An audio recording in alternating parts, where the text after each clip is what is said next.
Bonjour, bonjour. J'espère que vous allez bien. Je suis ravie de vous retrouver, ça fait un petit moment. Alors aujourd'hui, on n'est pas en cuisine, hein. Du coup, je vous ai amené dehors, un peu dans le, dans le jardin. On a rendez-vous aujourd'hui avec Caroline Frey. En fait, c'est rigolo parce que j'avais entendu parler d'elle, j'avais lu des articles sur son travail, etc. et tout, mais je l'avais jamais rencontrée. Il se trouve que c'est la cousine de Peggy. Donc voilà, on a la chance aujourd'hui de la voir avec nous. Je vais aller la chercher. Elle va nous parler de son histoire, de sa vie entre la Suisse, la Bourgogne, la vallée du Rhône et Bordeaux. Et aujourd'hui, elle est au château La Lagune. Allez, je vais la chercher. N'hésitez pas si vous avez des questions. J'essaierai de les lire, etc., de les poser à Caroline. Et puis ensuite, évidemment, vous pourrez tout retrouver aussi sur YouTube. Voilà. And yes, I will do a live in English. I see the message coming up, but I will do a live in English. I think I'll do it next week. But if you have any questions or translation, questions, issues, don't hesitate to write to me. Allez, je vais chercher Caroline. Mais j'espère que vous allez tous bien en tout cas, hein, que vous prenez soin de vous, que vous y allez doucement. Coucou, Salut! ça va? Ça va et toi? Très bien, on dirait que tu es à la plage là. Ouais, bah, elle est pas loin, tu sais, hein. Je vois un palmier derrière toi. Ouais, mais la plage est pas loin, tu vois, tu fais 40 minutes de route et t'es à la plage, là. Ouais, c'est super, c'est super. J'ai l'air Moi j'adore la région. océanique qui arrive. Mm. C'est agréable. Écoute, je suis ravie de faire ce live avec toi.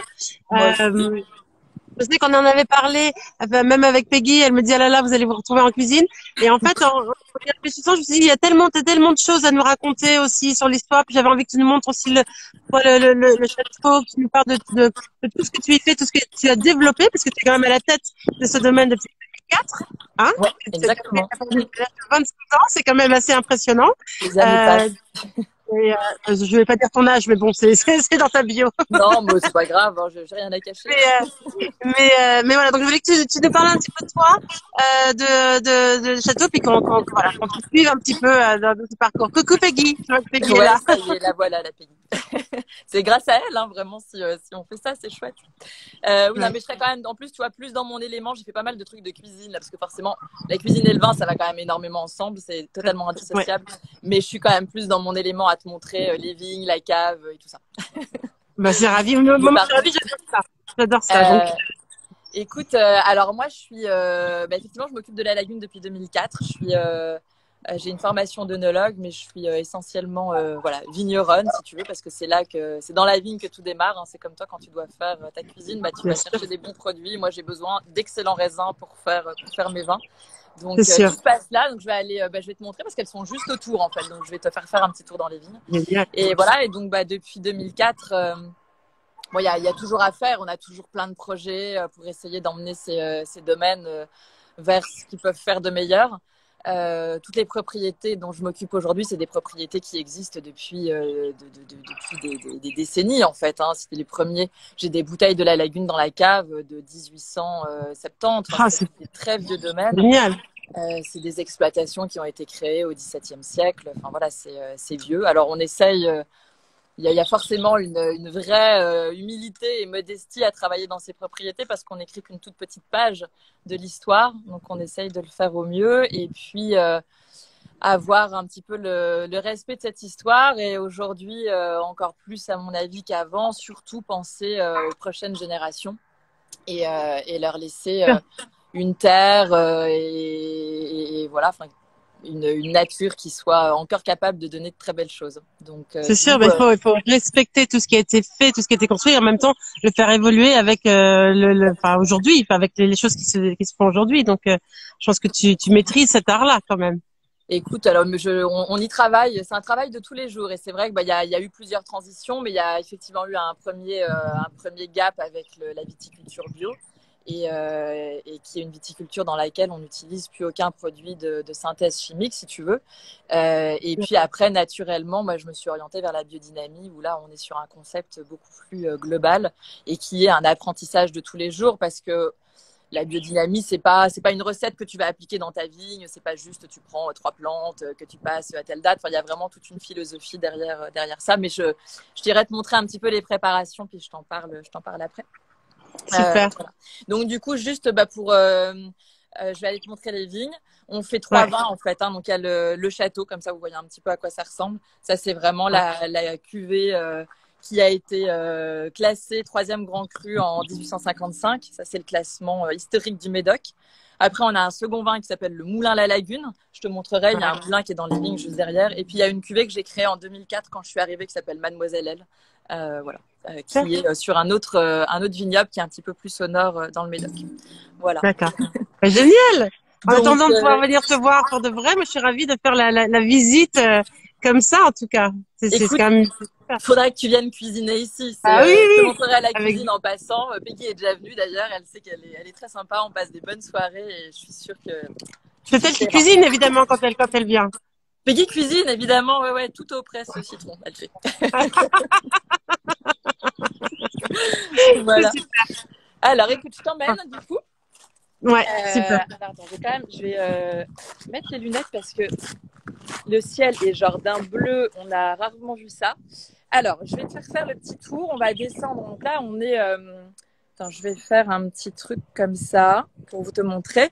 Donc voilà, là, on est sur la Chartreuse, si tu veux, qui est vraiment le bâtiment historique du château. Donc la Chartreuse, c'est l'architecture classique de la Gironde. Hein. C'est une jolie maison avec un entresol où il y a la cuisine que je te montrerai après. Et après, il y a un rez-de-chaussée comme ça avec toutes les fenêtres en vis-à-vis. C'est l'architecture classique. Et puis, on descend dans les vignes. Donc, les vignes, elles sont tout autour du château. Alors, je vais t'emmener un petit peu pour te montrer un peu de près à quoi ça ressemble. Mais il y a 110 hectares de vignes qui sont vraiment autour de la propriété. Donc ça, c'est assez agréable. Du coup, tu descends, t'es directement dans les vignes. Alors ici, on est les terroirs. Ça peut paraître assez plat comme ça, mais il y a cet effet de croupe. Donc toute l'histoire des sols ici, c'est des nappes de graves. Ces petits galets que je vais te montrer qui ont été charriés par la Garonne et puis par la Dordogne et puis qui se sont vraiment étalés en nappes. Et puis ensuite, les différents phénomènes d'érosion ont créé comme des petites collines en fait, si tu veux. Alors ça culmine pas très haut. Le point culminant du vignoble de la Lagune, c'est 12 mètres d'altitude, tu vois. Donc c'est quand même assez plat. Mais ça suffit à changer un peu le terroir et à avoir plus de cailloux. Donc là, on arrive, je vais te montrer. Donc Médoc, si tu veux, c'est... ça paraît assez plat, comme ça, mais tu as des coupes. Donc là, en face, on a la coupe, on voit, ça fait un léger relief, elle est à 10 mètres d'altitude. Là, à gauche, tu as l'océan, en fait. Et puis, à droite, on a la Gironde. Et Médoc, Médoc, ça signifie immédiat aquae. Donc, on est vraiment entre les eaux. Donc, c'est une terre qui est totalement bercée par les influences maritimes et fluviales. Voilà. Alors, je vais te montrer un petit peu. Moi, c'est une région que j'adore. Je t'en avais parlé, tu sais, mais j'y allais l'été beaucoup, jusqu'à il y a quelques temps. Et c'est vraiment, je trouve que c'est tellement beau, c'est bon. Il y a des bons vins, des bons produits. C'est magnifique de rouler, tu sais, quand au coucher de soleil entre les vignes. C'est magique, la pierre est belle. Les plages sont magnifiques. On peut trouver des plages où on est seul au monde, quand même. C'est vrai que là, tu prends la voiture, tu traverses le Médoc et tu arrives sur effectivement des plages où il n'y a personne. C'est incroyable. Et puis, c'est un endroit qui est toujours hyper lumineux. On l'a d'autant plus qu'il n'y a pas une trace d'atome dans le ciel. Je ne sais pas si tu vois le ciel qu'il y a derrière moi, mais c'est incroyable. En fait. Et c'est ça un peu ce terroir. Il est baigné de lumière, mais aussi de toutes ces influences de l'océan et du fleuve. Et ça, c'est un petit peu ce qui fait la particularité de cet endroit. Et du coup, alors je peux te montrer un petit peu dans les vignes, là, si tu veux. Alors, plus on va monter, là on est un peu en bas de la coupe, mais plus on va monter, plus on va avoir de cailloux. Et donc, l'idée, c'est qu'on a vraiment des sols hyper drainants. Je peux te montrer un peu comme ça. Voilà, donc les graves, c'est vraiment, on a, si tu veux, des petits cailloux comme ça sur des profondeurs. Il n'y a que ça, il n'y a que du caillou. Les cailloux, c'est assez rigolo. Moi, j'en ramasse souvent parce que tu as des quartz blancs, des quartz roses. Alors, quand ils sont mouillés, on les voit bien, mais tu as des calcites. Et tu peux même, si tu cherches bien, tu peux même tomber sur des agates. Donc, Génial. quand je viens avec ma fille ici, on part toujours avec plein de cailloux dans les poches et on les polit à la maison. C'est vraiment joli. Donc, la vigne, elle plonge ses racines là-dedans. Ce qui fait que c'est un terroir drainant, contraignant et qui lui permet en fait de se concentrer sur ses raisins. Parce que si tu veux, naturellement, la vigne, c'est une plante, c'est une liane qui va monter dans les arbres, qui va faire des petits raisins et qui va surtout se concentrer sur ses feuilles en fait. D'accord. Et l'idée de la mettre dans des terroirs comme ça, assez contraignants, assez chauds, c'est de l'inciter à faire moins de feuilles mais plus de fruits. Voilà. Ok. Et donc là, on peut voir, on est en pleine floraison, tu vois. Je ne sais pas si tu vois ici. Attends, je vais rapprocher un peu. On essaye de faire. Attends, je vais mettre le téléphone dans l'autre sens parce que sinon, j'arrive pas à te montrer. Voilà, comme ça. Voilà, donc ça, c'est la fleur. Tu vois, donc c'est une petite fleur toute discrète mais hyper parfumée. Et donc ça, c'est un moment assez important pour nous parce que c'est là vraiment que va se décider aussi un petit peu le potentiel de récolte. Voilà. D'accord, on le voit tout de suite avec la fleur. Et il faut que la fleur se féconde bien en fait. Voilà. D'accord. Donc il faut qu'il fasse. En fait, le temps là est juste parfait en ce moment parce que c'est assez aéré. Il y a de la lumière, c'est sec. On est content que la fleur arrive maintenant parce qu'il y a quelques semaines on était sous l'eau et ça n'aurait pas été pas idéal. Voilà. D'accord. Et la fleur, du coup, est-ce qu'on peut en faire d'autres choses avec la fleur en telle quelle? Est-ce qu'on peut l'utiliser? C'est quelque chose qui se mange, qui est comestible ou pas du tout? J'ai jamais essayé. Tu vois, celle qui pense qu'à manger. J'ai jamais essayé. Non, par contre, le parfum est incroyable. C'est vrai que cette fleur, elle est hyper discrète, vraiment cachée sous le feuillage, mais par contre, tu as un parfum quand tu t'approches qui est vraiment hyper. Même un peu entêtant, tu vois, mais c'est agréable. Alors, je sais qu'il y a Caudalie qui fait tout un tas de choses à base de fleurs de vigne qui sentent très bon, même des eaux pour le visage. Mais je les ai jamais mangées, non. Écoute, non, c'est pour savoir. Je veux bien essayer si tu veux. Je veux bien essayer. Mais c'est vrai qu'elles sont précieuses, hein, donc on y fait attention. Voilà, et puis après cette saison, en fait, là, ils vont commencer à faire ce qu'on appelle le relevage. C'est-à-dire que là, elle commence à pousser un petit peu, cette vigne. Et puis, on va passer toutes les branches entre les fils pour commencer à la canaliser un petit peu. Et puis, bien ranger un peu ces branches et que les raisins soient ensuite pas trop entassés. D'accord. Voilà, donc là, on est sur ça se voit à la feuille, mais bon, forcément, peut-être pas évident. On est sur un Cabernet Sauvignon, qui a une feuille hyper découpée.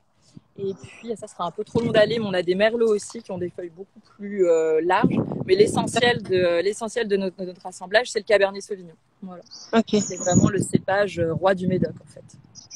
Et les vendanges, c'est quand à peu près? Alors, les vendanges, là, cette année, ça risque d'être assez tôt parce que ne serait-ce que sur la fleur, on a un bon 15 jours d'avance. D'accord. Mais quand je te dis 15 jours d'avance, c'est 15 jours d'avance par rapport à des millésimes déjà précoces. Donc, c'est assez invraisemblable la précocité de ce millésime. Donc, on va, je sais pas, peut-être qu'on va vendanger tout début septembre, à voir comment l'année va se passer. Mais sinon, en général, aller sur un millésime normal, c'est fin septembre. D'accord.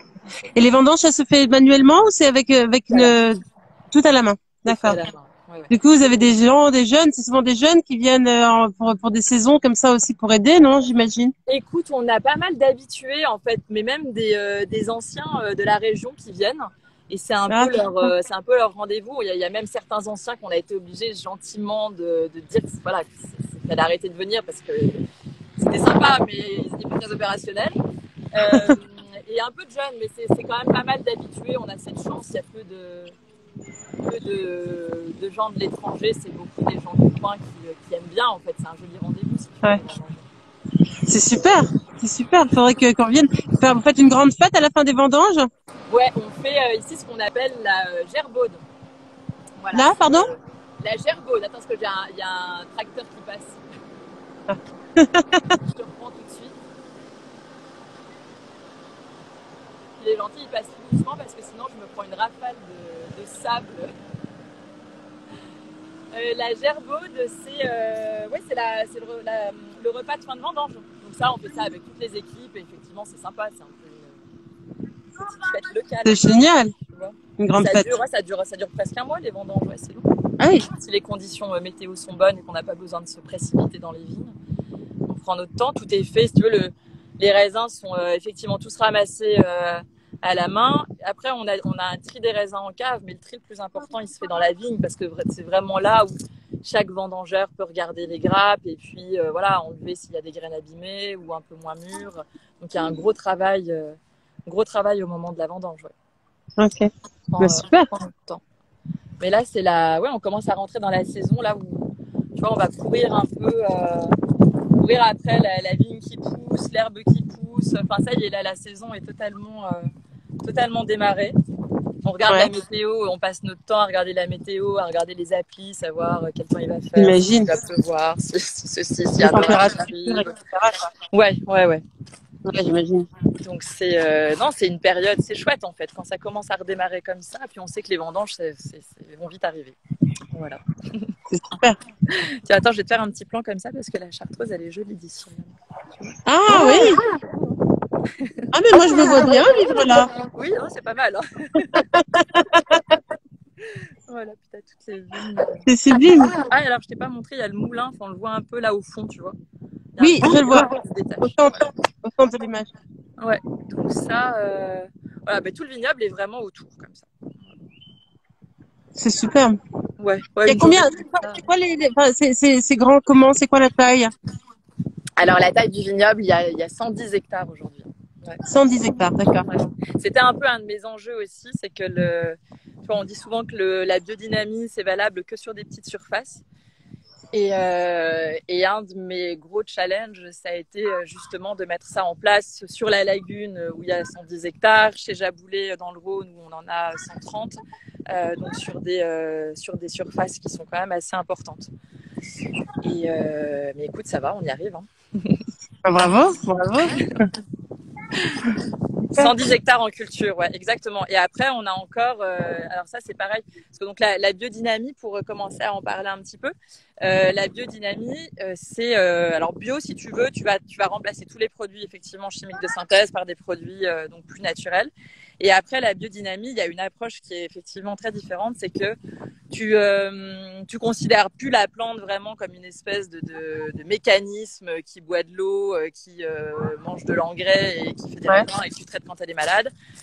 Tu vas vraiment considérer la vigne dans son environnement global. Donc, et quand on dit environnement global, c'est l'infiniment petit à l'infiniment grand. Et donc, ça va partir des micro-organismes qui sont vraiment dans la terre, auxquels on va attacher une importance capitale. Ça va inclure toutes les zones non cultivées autour du vignoble, donc toute la biodiversité qui est autour de la vigne. Et puis, l'infiniment grand, c'est effectivement tout ce qui est cycle planétaire. Et donc, on a 110 hectares cultivés, mais on a aussi 40 hectares de marais qui sont protégés en refuge LPO. On a des bois, des garennes, enfin tous ces espaces sont vraiment intégrés dans la démarche, si tu veux. Parce que il se fait plein d'interactions. Alors des interactions assez évidentes, ça peut être, je sais pas, les chauves-souris par exemple, qui vont venir dans les vignes, qu'il faut préserver, protéger. Enfin, il y a un réseau vivant énorme sur lequel on se doit de travailler. Voilà. Et donc ça, les zones non cultivées, on y attache autant d'importance que la vigne, en fait, si tu veux. Bien sûr, c'est important. Voilà. Il y a quelqu'un qui demande si les voisins sont en bio aussi.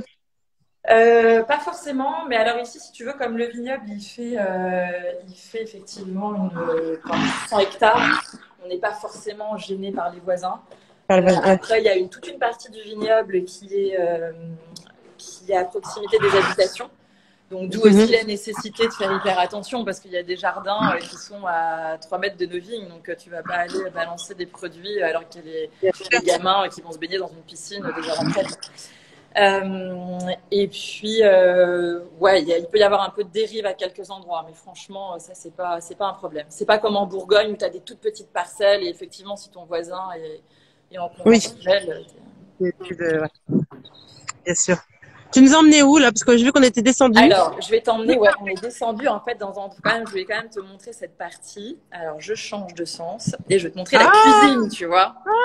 Voilà. C'est rêve! quand même pas mal. Oh là là, c'est sublime. Ouais, c'est joli, hein. Et Et on elle est a, beaucoup utilisée ou ouais, on s'en sert beaucoup parce qu'on fait, enfin, en temps normal, tu vois. Mais là, on a un petit jardin aromatique. On fait énormément de repas en fait. Mais bon, là, tout est un petit peu mis en stand-by. Mais normalement, oui, on fait beaucoup ici. On fait des belles soirées, sublime? si tu veux. C'est important, hein. Il faut faire du vin, mais il faut aussi le boire après dans de bonnes conditions. Donc là, on fait des jolies soirées. Ouais. Là, tu as une rôtisserie, tu vois, on peut faire des trucs carrément dans la Je vois. cheminée avec Mais le vieux mécanisme là qui tourne pendant des heures. oh là là. Ouais, Ah, mais c'est pas mal. je vais venir en vrai, moi. Est-ce que la Normandie et le château, ça fait 100 kilomètres vol vol d'oiseau? Faudra peut-être qu'on attende un peu, mais non, non, faut qu'on organise ça. Non, c'est vrai que c'est chouette. En général, on passe des bons moments ici. Ah, ben, j'imagine. Elle est sublime. On Et on passe a des l'impression bons d'être moments. un peu dans la cuisine de Downton Abbey en un peu plus nouveau, quoi, tu vois, mais Non, puis il y a tout un côté. ça, t'as plein de trucs d'origine, tu vois. Par exemple, là, on appelle ça le potager, mais c'était pour regarder les plats au chaud. Enfin, tout ça, c'est des vieux avec des vieilles faïences d'époque. Enfin, on Faïence a sublime. tout remis en état. Bon, voilà. Oh là là. Et donc, il y a la cave pas loin aussi, ça, je peux te montrer. Ouais. Quand même, ça, c'est important que la cave soit pas trop loin de la cuisine. Bien Pour sûr. pouvoir Toujours. ravitailler régulièrement. Voilà. Donc là, Ah. on a la cave avec, voilà, il y a tous les vins de chez Jaboulet de ce côté-là. Ici, c'est sympa parce que tu as en fait, c'est des échanges. On fait beaucoup d'échanges avec les châteaux voisins. Donc, tu vois, on a récupéré du coup des échanges qui avaient Ah, été du faits par Haut-Brion. le Ça, passé. c'est pour moi, ça. Bah voilà. C'est pour moi, le Haut-Brion. Du 49 Il en y a plus. mon nom Tu vois, c'est pas dessus. trop Il y a mal. mon nom dessus, Caroline. En plus, il y en a quelques-unes, tu vois. On pourrait presque Ah, en bah ouvrir une. oui. Je vois, Et tu me parfois, nargues. quand il y en a une ou deux, 1952. t'oses pas, mais il y a des lascas. Moi, j'adore lascas, des Ah ouais, 64, c'est des bon, ça aussi. 66. Ça, c'est un vin que j'adore. Des gruots la rose 28. Enfin, tu vois, tout ça, c'est un peu l'histoire du château, les échanges qui ont été faits par le passé. Et puis là, il y a, pour le coup, c'est l'histoire de la lagune. Donc ça, c'est tous les plus vieilles bouteilles de la lagune que j'ai. Alors avec Ouais. des étiquettes qui sont un peu différentes parce qu'à une époque, les mises en bouteille étaient faites par les négociants et pas par les châteaux. Donc du coup, tu as des D'accord. petites fantaisies comme ça. Et vous les gardez comme ça, à côté de la cuisine. Pas Bon, plus enfermé que ça. ouais, non, tu vois. Mais en confiance. Là, j'ai Oui. des La Lagune 1912, 1909. Et puis Ah, alors ça, j'ai plus l'étiquette, mais c'est une bouteille qui était au Chapon Fin. C'est le grand restaurant un peu historique de Bordeaux. Et c'est un ouais. 1877, tu vois. Voilà. Incroyable. Pas mal de Incroyable. choses. Et puis là, il y a encore tous les millésimes de la Lagune. Voilà. Et ça, on les garde combien de temps, ces bouteilles-là? Parce que bon, c'est l'histoire, mais on peut plus les ouvrir maintenant. Il y a plus, enfin, c'est plus buvable, j'imagine, quand même. Bah, écoute, très étonnamment, moi, j'avais pas pu résister quand même. Les bouteilles de la Lagune 1909, elles reviennent des États-Unis, Ouais. d'un steakhouse qui est hyper réputé pour avoir une cave de dingue. Et ils avaient ces bouteilles de 1909, ils en avaient 12. Et du coup, ils me les ont renvoyées et j'en ai ouvert une quand même pour voir. Et alors, il y en avait, enfin, j'en ai ouvert deux d'ailleurs. Une qui était complètement flinguée, c'était juste imbuvable. Mais la deuxième qui était incroyable, si tu veux. Donc, que faire? Parfois, faut patienter un peu. Hein. Ouais, non, non, mais ça vaut le coup, c'est sûr. Mais c'est Après, incroyable d'avoir encore ces bouteilles-là.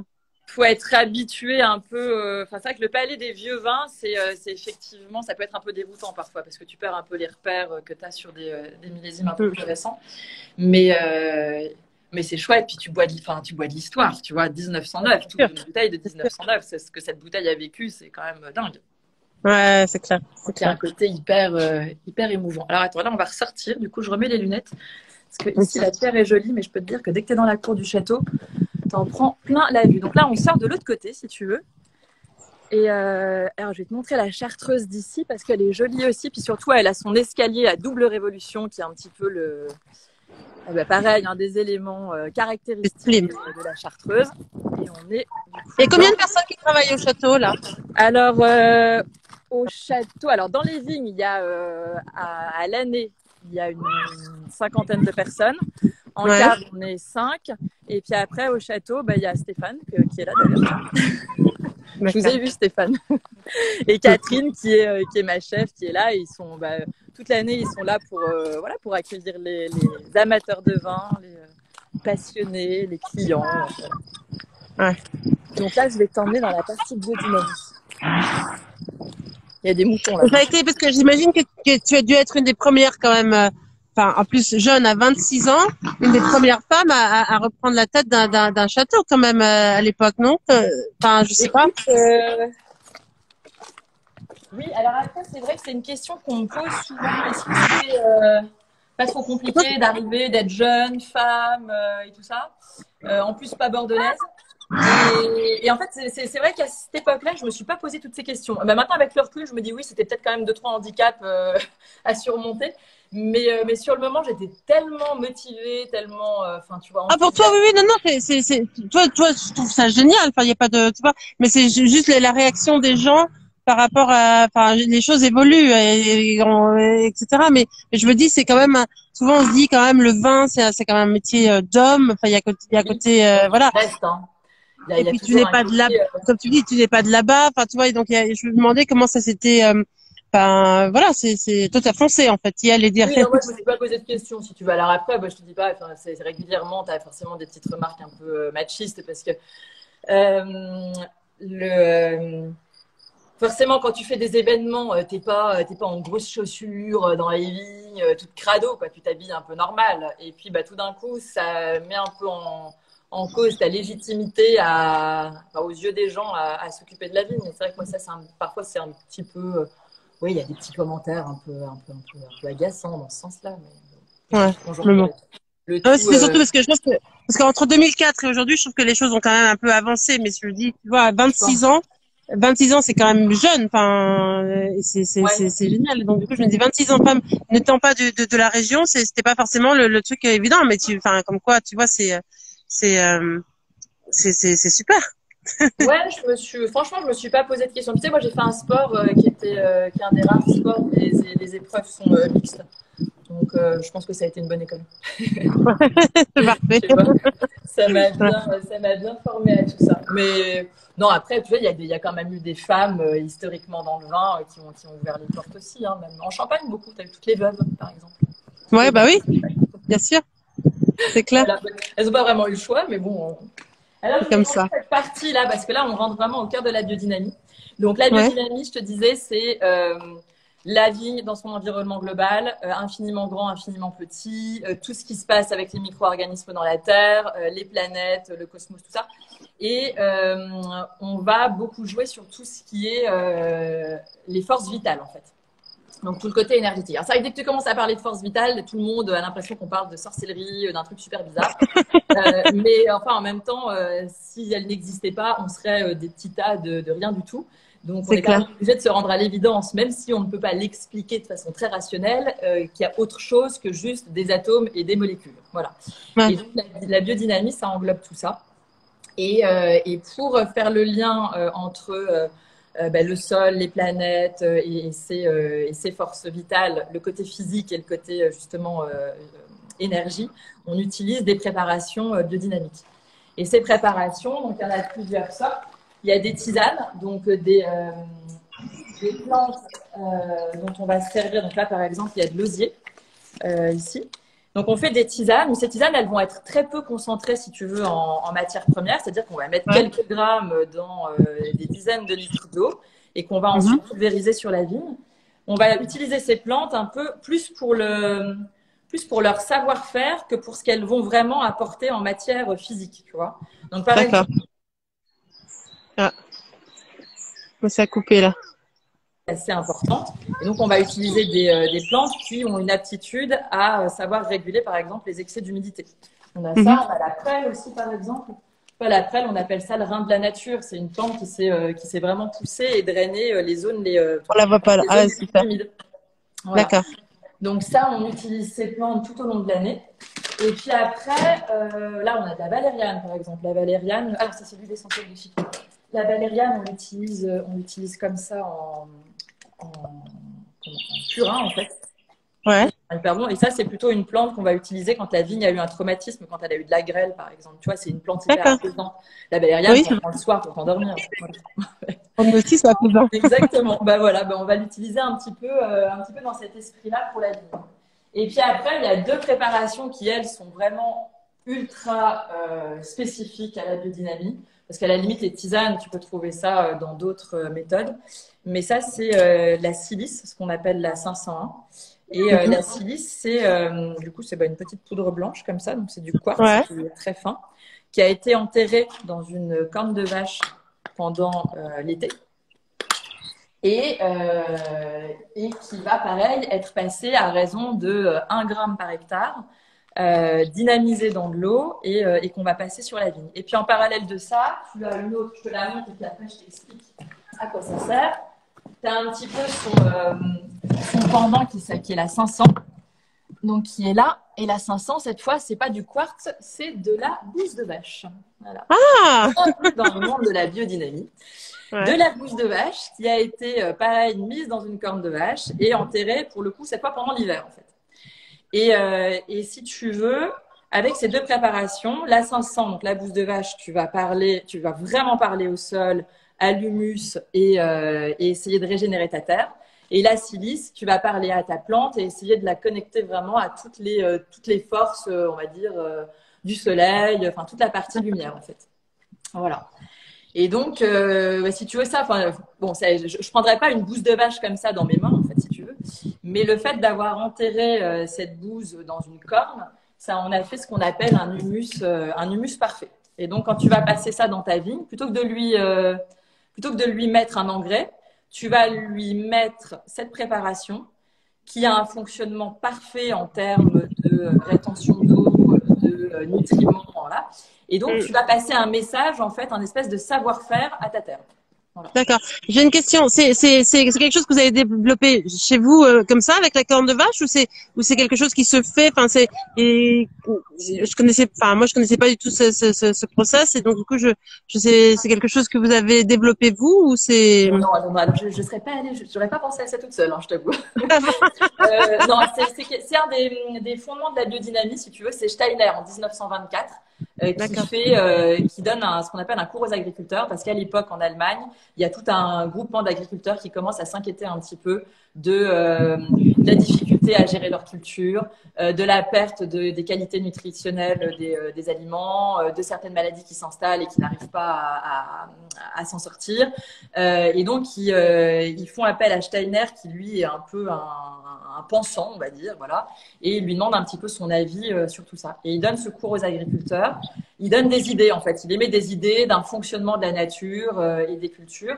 Et ensuite, tu as des agronomes qui se sont vraiment penchés sur ces conférences et qui Ouais. ont mis en pratique ce qu'il avait dit. Et donc dans son approche, effectivement, il y a cette notion de force, de globalité, voilà, donc ce j'ai du tout petit au tout grand, d'intégrer la vigne comme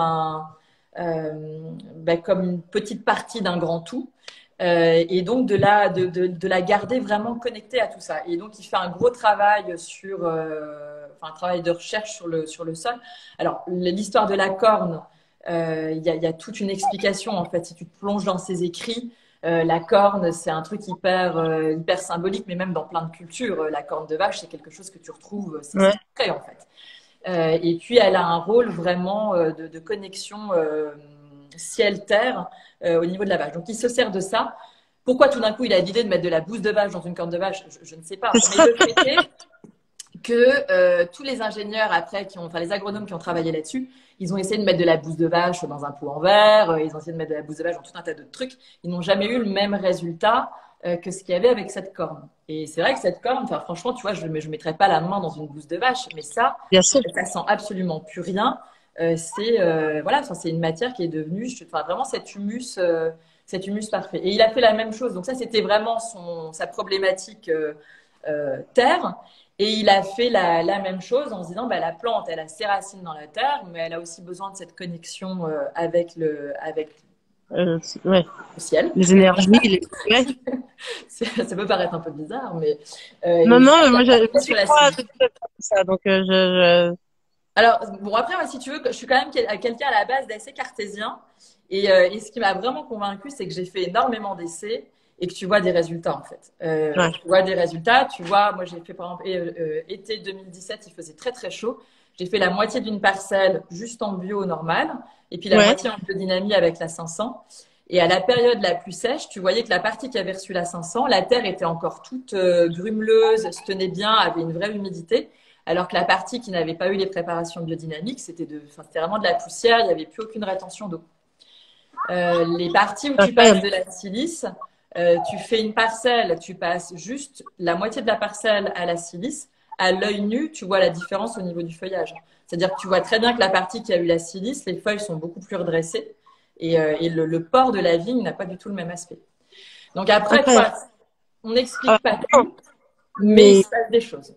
il se passe des choses. Et donc, la personne qui a développé ça, il s'appelle Steiner, c'est Steiner, ça? Rudolf Steiner, c'est le. Alors bon, il a été un peu catalogué dans les sciences un peu occultes parce que lui, c'est le père de l'anthroposophie, si tu veux. Donc D'accord. voilà, c'est vrai que c'est des courants qui relient, enfin qui travaillent beaucoup sur l'esprit, sur le côté méditation et tout ça. Je pense qu'aujourd'hui, c'est des choses qui pourraient être effectivement revues un peu différemment, mais c'est vrai qu'à l'époque, il avait été un petit peu mis à Ouais. l'écart pour un peu occulte. Mais il y a un centre à côté de Bâle qui s'appelle le Goethenum, qui est un endroit incroyable où la biodynamie, ça relève énormément. Tu vois, tu peux, pour travailler en biodynamie, bon, tu lis forcément Steiner, tu lis Goethe qui a écrit sur la métamorphose des plantes des choses incroyables. Ouais. Tu peux aussi, pour comprendre la biodynamie, tu peux aussi aller lire du Krishnamurti, enfin tous ces grands penseurs qui ont travaillé sur, voilà, sur des états de conscience un peu élevés, la méditation et tout ça. Enfin, ça C'est relève. génial. C'est pour ça que c'est passionnant, puis que tous les jours on en apprend. Ouais, c'est super, c'est super. Mais là, on apprend beaucoup de tout ça. C'est Voilà. passionnant. C'est passionnant. Voilà.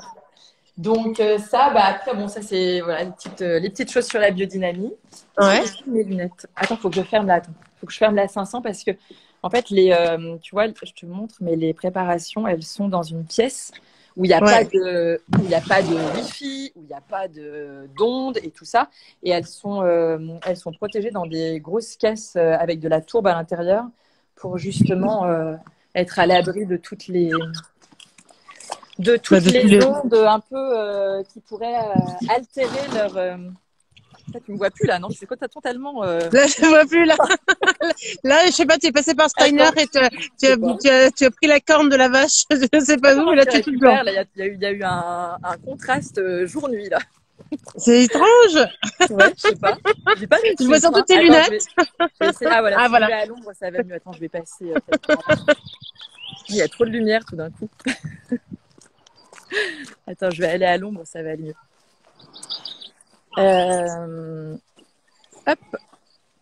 Qui partagent des idées qui ne sont pas absolument loufoques. Oui, alors c'est vrai que parfois ça peut paraître un peu loufoque tout ça, mais non, enfin, ayant fait beaucoup d'essais, et puis en fait il faut essayer de comprendre. En fait. Tu vois, si tu t'en tiens juste au truc, le gars a mis de la bouse dans une corne de vache, c'est complètement idiot, on ne comprend pas pourquoi il a fait Ah, ça. c'est clair. C'est clair. Bon, bah, c'est vrai que ça peut paraître un peu bizarre. Mais quand tu vois des résultats et tout, bon, ça fait Ah, bah, sens. non, mais c'est sûr, bah, voilà. Pourquoi? Alors attends, Il faut je y te aller. montre un petit peu ce côté-là aussi, parce que ça c'est Ah, c'est joli, c'est beau aussi. l'autre Vous organisez des fêtes de privées, de gens, de mariage et tout ça, ou pas du tout? bon, mariage, pas trop. Non, Ouais. on reçoit beaucoup en petit comité, si tu veux. Moi, c'est vrai que j'aime bien les choses un peu intimistes. Ouais, Donc, je préfère recevoir des plus petits groupes, mais voilà, qu'on s'occupe vraiment bien d'eux, bien qu'on sûr. leur fasse un peu vivre un peu l'expérience La Lagune, si tu veux. Donc, c'est Ouais. vrai on fait plutôt des petits formats, en fait. Mais Bon, c'est mieux, après, dans c'est bien. l'année, à Bordeaux, tu vois, tu as quand même des moments forcément qui ont été un peu annulés, mais tu as les primeurs, tu as des moments où on reçoit plus de monde. Sinon, c'est vrai qu'on fait. J'aime bien quand il n'y a pas trop de monde. Alors là, changement de décor. Je t'emmène Ouais. dans le chai. Voilà. Waouh! J'adore. Il y a toujours une odeur, je trouve, quand on Ah va oui, comme quand ça. tu rentres ici, Ah, puis c'est une ambiance un peu, t'as un peu l'impression de rentrer dans une cathédrale en fait, hein. tout à fait. Tout à fait. C'est vrai qu'il y a l'odeur, il y a le calme, t'as le vin voilà, qui est là, qui repose tranquillement, qui se D'ailleurs, tu sais, je me bonifie. demande si leur passer, tu sais, la musique, ça fait du bien, ça fait pousser les plantes, etc. Mettre un peu de musique pour le vin, là, pendant qu'il est comme ça pourrait pas marcher? On pourrait pas faire Ah un si, test? si, ça pourrait. Ben, Un test? il y a des gens qui ont vraiment travaillé là-dessus, mais même par rapport aux maladies de la vigne. Ouais. Mais oui, alors après, tu vois, je me suis effectivement posé cette question. Mais je me dis, il faudrait vraiment qu'il y ait un joli son, tu vois, pour respecter tout le côté un peu, Bien sûr. la dimension Bien un sûr. peu, tu vois, si on passe ça sur deux petites enceintes d'iPhone, ça va pas aller. Mais non, je suis entièrement d'accord. C'est une des pistes aussi. Je pense que la musique, il y a un côté, dans le prolongement de la biodynamie, il y a un côté vibratoire Ouais, hyper bien intéressant. sûr. Puis Qu'est-ce pour que les c'est gens, beau? tu vois, aussi pour les équipes, hein. Bien sûr, pour tout le monde. Eminem, je vais Eminem. pas aller. Non. Peggy.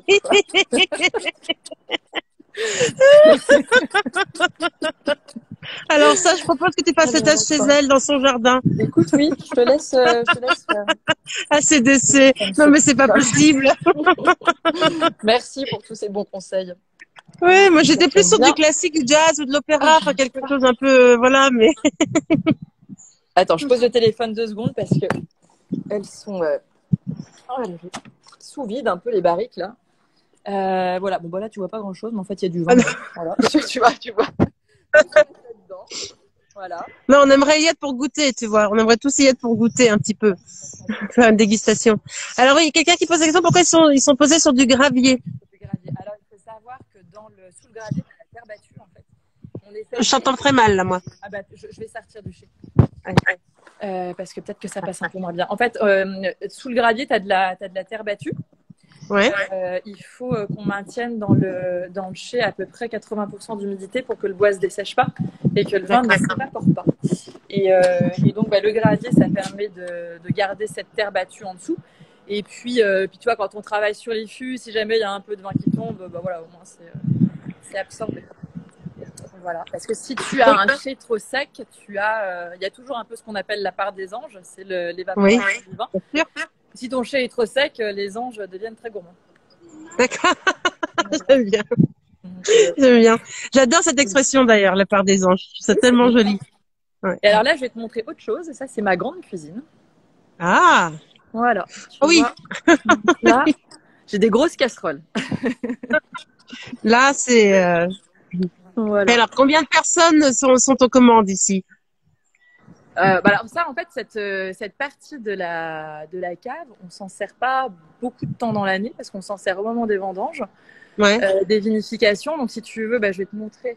Le raisin, il va arriver ici dans des petites cagettes. Les cagettes, elles sont ensuite montées avec des ascenseurs à cagettes à l'étage.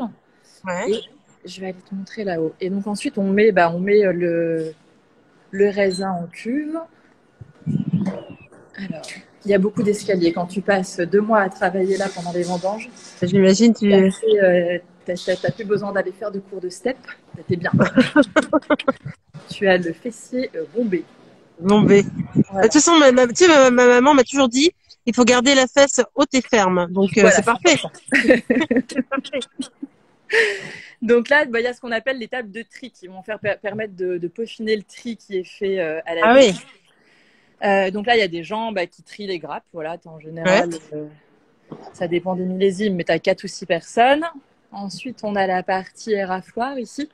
Donc là, on va séparer les graines de la tige. Mm-hmm. Et puis, tu as encore un dernier tri des baies qui se passe ici. Donc pareil, là, on va vraiment choisir que les plus belles baies. Et ensuite, on a un système qui permet de mettre les raisins par gravité dans les cuves, en fait, si tu veux. Tu vois, on a ces 2 grands bras. Il y a une petite pente douce dans ces bras et du coup, on n'utilise pas du tout de pompe sur les raisins. Donc ça, c'est du coup un système hyper doux pour amener les raisins en cuve. Voilà. Et donc, une fois qu'on a fait ça, ça va. Les fermentations vont durer à peu près. Elles vont durer à peu près 10-15 jours, ça dépend des millésimes. Et puis ensuite, on va laisser macérer. Donc, ça va rester à peu près, le raisin va rester à peu près 1 mois en cuve. Et puis ensuite, on fait ce qu'on appelle l'écoulage. Et donc, mais du coup, ce cuvier, on va s'en servir quoi, un mois et demi, 2 mois dans l'année. D'accord. Voilà. C'est quand même crucial comme, Et donc, comme... pendant cette période, effectivement, ici, c'est la fourmilière, ça grouille de tous les côtés. Ouais. Voilà. Ah, c'est incroyable, c'est grand, c'est beau. Voilà. Ouais, c'est chouette. Alors, Alors les là, autres... t'as quelques cuves qui sont pleines ici, c'est les 2018 qui ont Ouais, été remontées et qu'on va pas tarder à mettre en bouteille. En fait. Voilà. d'accord. Elles sont prêts pour la Vous, mise. vous faites combien de bouteilles à peu près par année? On fait 200-250 000 bouteilles. D'accord. Si le millésime se passe bien, tu vois, 2018, on a fait 0, par exemple. On a pris 2 orages de grêle et du coup, on n'a pas sorti une bouteille. 0. Ouais. 0. Ouais. Ah, c'est dur ça. L'année d'avant, on avait gelé sur la moitié du vignoble, donc on avait fait la moitié de la production. Donc on était content que 19 arrive. Voilà. Ah, j'imagine. Ouais. Quelqu'un demande combien de temps ça reste en barrique? Ça dépend des millésimes, mais en moyenne, c'est 1 an. Ah non, d'accord.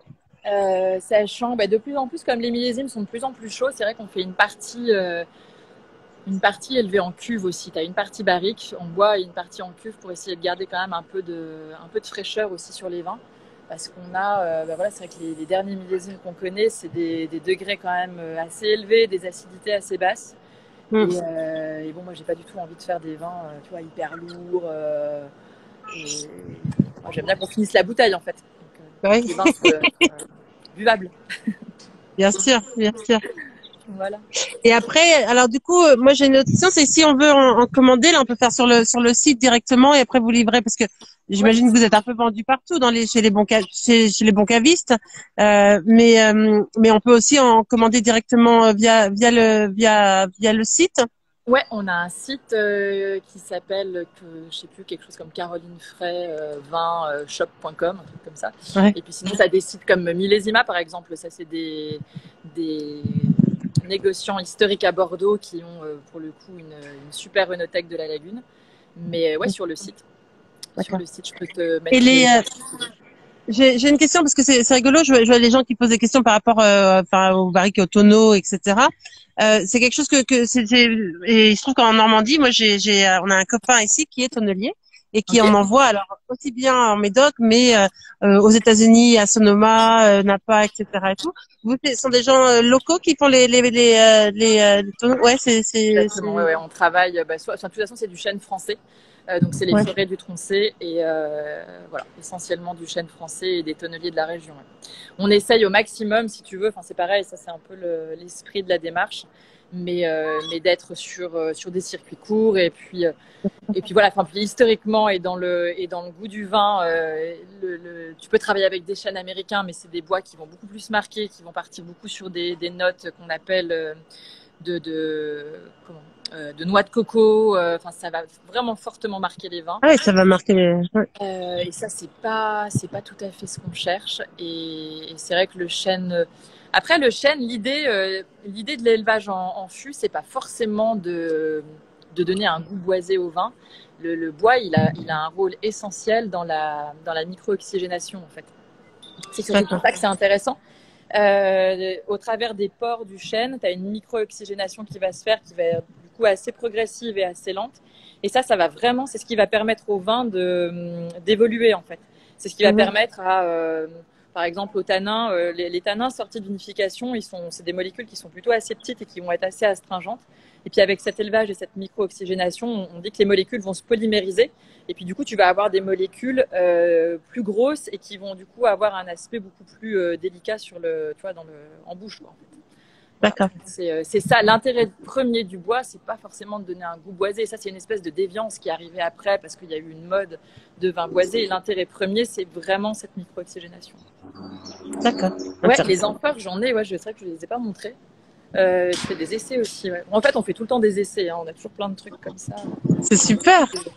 J'ai deux. Et toi, du coup, tu navigues entre tes différents domaines parce qu'il y a quand même la Suisse, il y a la Bourgogne, il y a la vallée du Rhône, il y a en Médoc. Enfin, donc du coup, c'est tout le temps.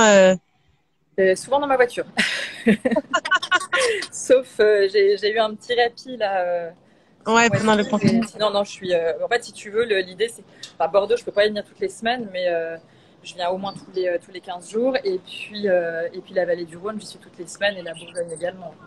Bien Donc, sûr. faut pas perdre le fil, en fait, si tu veux. Moi, je m'occupe pas du tout ce qui est commercialisation, promotion, représentation et tout ça. Moi, mon rôle, c'est de faire des bons vins. Et puis après, je me dis que le reste doit suivre. Mais du coup, je suis effectivement sur les différents domaines, mais exclusivement vigne et cave. Alors là, je vais te les montrer ça. C'est des petites nouveautés. C'est des cuves en grès, en fait. Voilà. Et ça remplace une barrique, si tu veux. Et ça, il y a la porosité effectivement du grès qui amène la micro-oxygénation, mais par contre, t'as pas du tout de bois. Voilà. Donc Incroyable, ça prend quoi ça? on essaye ce genre de choses. Ouais. Génial. J'aime bien, tu vois. Enfin, je trouve qu'il y a un truc qui est hyper important pour moi, tu vois, que ce soit un fût ou ces petites cuves, t'as ce côté rond qui est hyper maternel en fait. C'est vrai, c'est vrai. Et tu vois, quand tu passes à côté, t'as envie de passer ta main dessus comme ça. Enfin, Ouais, mais c'est beau. Et puis le bois en plus comme ça, c'est sublime. voilà. Donc il faut, on fait ce genre d'essai, ouais. Donc là, je vais faire une petite mise en bouteille sur des Cabernet Sauvignon qui seront pas du tout passés en bois. Donc ça, on verra les résultats. Je les verrai au début, mais après, c'est vrai que c'est intéressant de voir sur les 10, 15, 20 prochaines années comment ça va évoluer. On a un rapport au temps dans le vin qui est dingue, quoi, parce qu'il y a des choses, on aura les résultats que dans 30 ans. Quoi. Ah. Ah oui, ça c'est sûr. C'est un peu, mais bon, c'est bien, ça apprend aussi, tu vois. Je trouve que là, avec quand on était tous confinés, on a appris aussi par rapport au temps. On a eu un rapport au temps qu'on était obligé forcément de ralentir et tout. Je trouve que là, c'est intéressant. Alors, 30 ans, c'est encore autre chose, mais c'est beau. Je trouve qu'il y a encore des choses qui prennent ce temps-là. Enfin, qu'on doit, voilà. Ouais, c'est vrai qu'à une période où tellement de choses s'accélèrent, tu sais que dans la vigne. C'est le temps long. C'est effectivement quand tu arraches une parcelle, tu sais que tu le fais pas pour toi, quoi. Tu le fais pour les générations d'après. Et c'est pour ça que j'espère que ma fille va prendre le relais. Elle s'y intéresse? Pourquoi elle a quel âge? Elle a 8 ans. Bon, c'est un peu tôt pour savoir, mais en tout cas, elle est. Bon, forcément, je dois l'influencer un petit peu, mais c'est vrai qu'elle est très nature, plantes, arbres, bricolage dans le jardin, tout ça. Ouais, mais c'est chouette.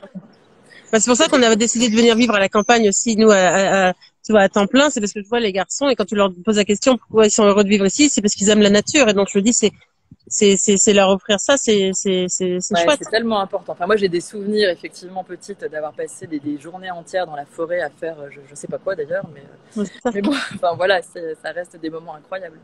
Ouais, non, puis de voir les choses changer, et puis avec toi, avec les vignes, elle doit voir aussi, elle voit le rythme des saisons aussi, et ce qui se passe à quel moment, et le temps, et ensuite la mise en bouteille après. Enfin, c'est chouette, c'est beau. C'est important pour ces générations-là, justement. Ouais, oui, puis ça, il y a pas le choix. Enfin, tu peux rien accélérer, c'est voilà, incompressible. Bon. Bouge trop, oui, j'ai la bougeotte. C'est vrai que moi, je tiens pas en place, hein, vraiment. Mais en même temps, on a le droit à une visite de rêve, là. On aimerait tous, je pense, pouvoir sauter dans l'écran pour venir te rejoindre et installer une table au milieu des vignes, hein. Ouais, mais ça, écoute, franchement, dès qu'on peut organiser quelque chose, ça me ferait trop plaisir que tu viennes. Ouais. Et puis, on peut aller faire un petit tour à l'océan après, c'est pas loin. Bah oui. Un pique-nique avec une bonne bouteille. Ouais, exactement.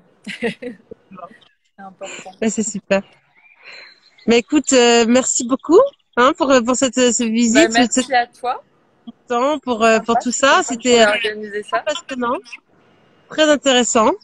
Et puis je partagerai le site moi en story parce que j'ai des personnes qui m'ont demandé, donc voilà. Et sachez que vous pouvez tout revoir aussi si ça vous intéresse, si vous voulez les partager un moment avec d'autres. Vous pouvez pas forcément le voir. Ce sera tout sur ma chaîne YouTube aussi. Si vous avez des questions, n'hésitez pas à écrire à Caroline pour tout ce qui est technique et vin. Et pour moi, sinon, d'autres questions. Et puis, écoute, j'espère à très très bientôt, Caroline, Oui, dans la vraie vie. avec plaisir. Pas sur les écrans. Ça marche. Prends soin de toi. Tout le monde, prenez soin de vous. Nous, on se retrouve demain sur Cézanne à 18h pour une recette. Et je pense que Christophe amènera sa guitare, donc on aura un peu de musique aussi. Ok? Super. Bah, Passe écoute, merci beaucoup, Héloïse. Caroline, À je t'embrasse. bientôt. Ciao. Bisous à tous. Ciao.